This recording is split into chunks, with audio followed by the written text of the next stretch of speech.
And welcome back to Age of Empires 2 Definitive Edition History Lessons. Today we are moving on to Castle Defense. Alright, so let's begin. The basic principle of castle defense was to maximize the danger and exposure of any attackers while minimizing the same for defenders. Well, no shit. That's called defense. A well-designed castle could be defended effectively by a small force and hold out for a long period. Stout defense allowed well-supplied defenders to hold out until the besiegers could be driven away by a relief force, or until the attacker was forced to fall back by lack of supplies, disease, or losses. Keep. The keep was a small castle, often found within a large castle complex. This was a fortified building that often served as the castle's lord's residence. The outer walls fell, the defenders could withdraw into the keep for a final defense.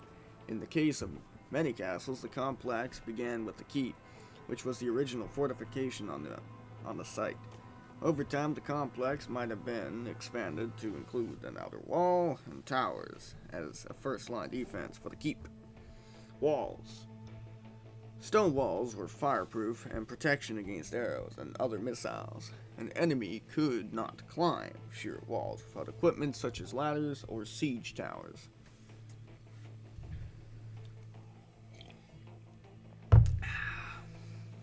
Defenders on top of the walls could shoot down or throw objects down against attackers.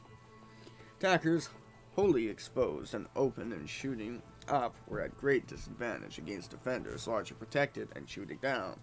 The strength and protection value of a castle walls was increased where possible by building on cliffs or other elevations. Gates and doors in the castle's walls were minimized and given heavy protection. Towers. At the corner of, and perhaps at intervals along the long wall, towers were placed as strong points. Towers extended out and beyond the vertical plane of the wall face, allowing defenders in the tower to shoot along the face. From a corner tower, defenders could shoot along two different wall faces. A gate might be protected by towers on each side. Some castles began as simple towers, evolved into greater complex of walls and inner keep and additional towers. Battlements. Walls and towers were often improved to provide greater protection for defenders. A platform behind the top of the wall allowed defenders to stand and fight. Gaps were built into the upper wall so defenders could shoot out or fight while partially covered. These gaps might have wooden shutters for additional protection. Thin firing slits might be placed in upper walls from which archers could shoot while almost completely protected. God damn. Indigestion, my man. During an assault, covered wooden platforms were extended out from the top of the walls or from towers.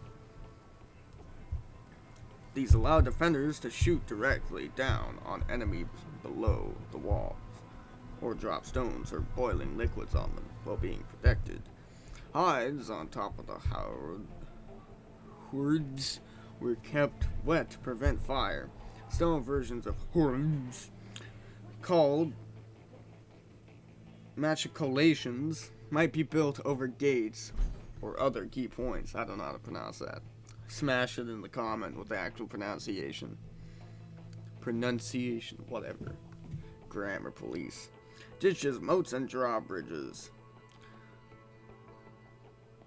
To accentuate the height advantage of walls, a ditch might be dug at the base, completely around the castle.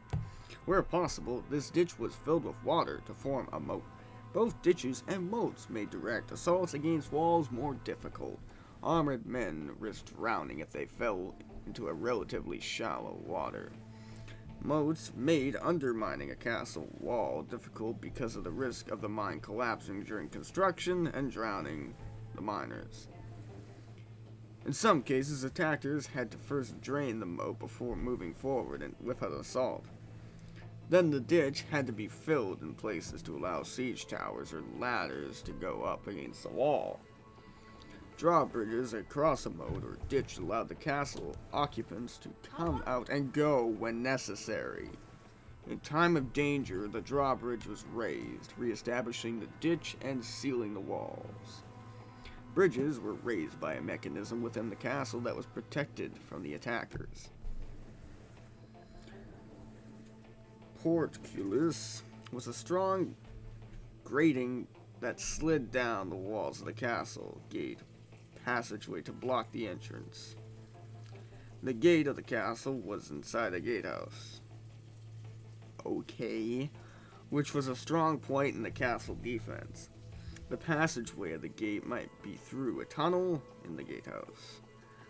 The tunnel was blocked by one or more of these things in the middle or at the ends.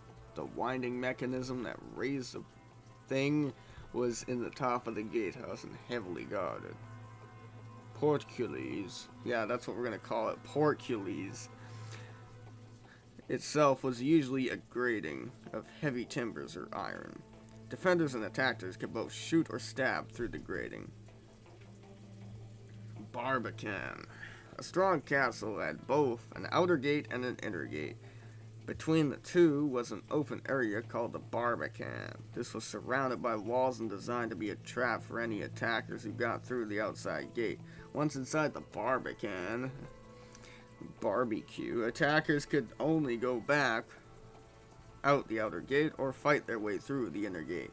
In the meantime, they would be targets for arrows and other missiles in the open. Defenders, a relatively small number of men, could guard a castle in peacetime. At night, any drawbridge was raised and the portcullis was lowered, effectively locking the door. Under threat of an assault, a much larger force was needed to defend a castle. Confident archers and crossbowmen were needed to shoot the walls and towers at attackers, making an assault or preparing for one by attempting to drain the moat or fill the ditch. Each attacking casualty lowered the morale and fighting power of the attackers. Heavy losses from missile fire could be lost because the attacker caused the attackers to break off. This ain't slang here, kids. Okay. The attackers managed to actually close for hand-in-hand fighting. A strong fighting force of swordsmen was needed to hold them off. Men were needed to throw down rocks or pour hot liquids from the hordes.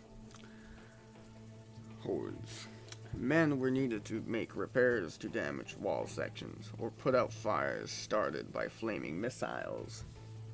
An aggressive defense looked for opportunities to sortie out from the castle. That's a weird word to use in this situation. And raid the besieging army. A quick raid that burned the siege tower or trebuchet under construction delayed an assault and lowered the morale of the attackers. In times of emergency, local peasants were enlisted to help with the defense. Although untrained as soldiers and not skilled usually with the bow or sword, they could help with many other tasks. Alright, that's the end of this. I'll be back next time with Castle Siege. See you then.